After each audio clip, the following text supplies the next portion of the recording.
Est-ce que tu sais que les toilettes sont l'endroit le plus visité et le sujet le plus difficile à aborder? 4,5 millions de Marocains vivent sans toilettes. 9% des Marocains font leurs besoins à l'air libre.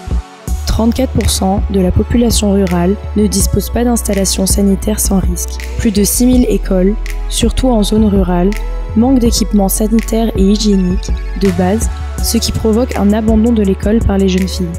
Les villes manquent sévèrement de toilettes publiques. Quand elles existent, leurs conditions hygiéniques et sanitaires est déplorable. Les matières fécales humaines et animales nuisent aux nappes phréatiques censées nous fournir une eau potable.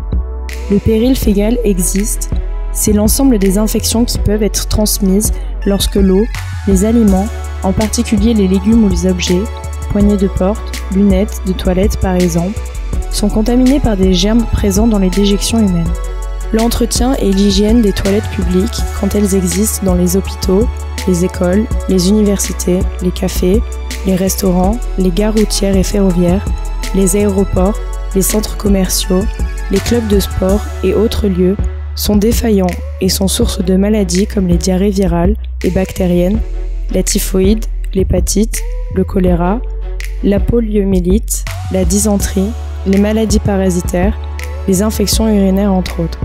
La diarrhée reste un facteur majeur de mortalité, surtout chez les enfants de moins de 5 ans.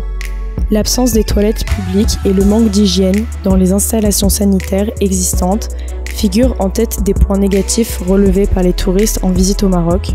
Les gens s'achètent un téléphone portable avant d'équiper leur maison en toilettes. L'une des compétitivités des pays est liée à la propreté de ces toilettes. C'est la marque de civilisation d'un pays. Le droit à l'assainissement fait partie des droits de l'homme. L'investissement dans l'accès à l'assainissement en général et aux toilettes propres et dignes pour tous permet un gain d'au moins 3% du PIB lié à l'accroissement de la productivité, à l'école et au travail. En 2013, l'Assemblée générale des Nations unies a décrété le 19 novembre de chaque année Journée mondiale des toilettes. En 2001, création de l'Organisation mondiale des toilettes basée à Singapour, qui œuvre pour un monde avec des toilettes propres et salubres et un assainissement pour tous.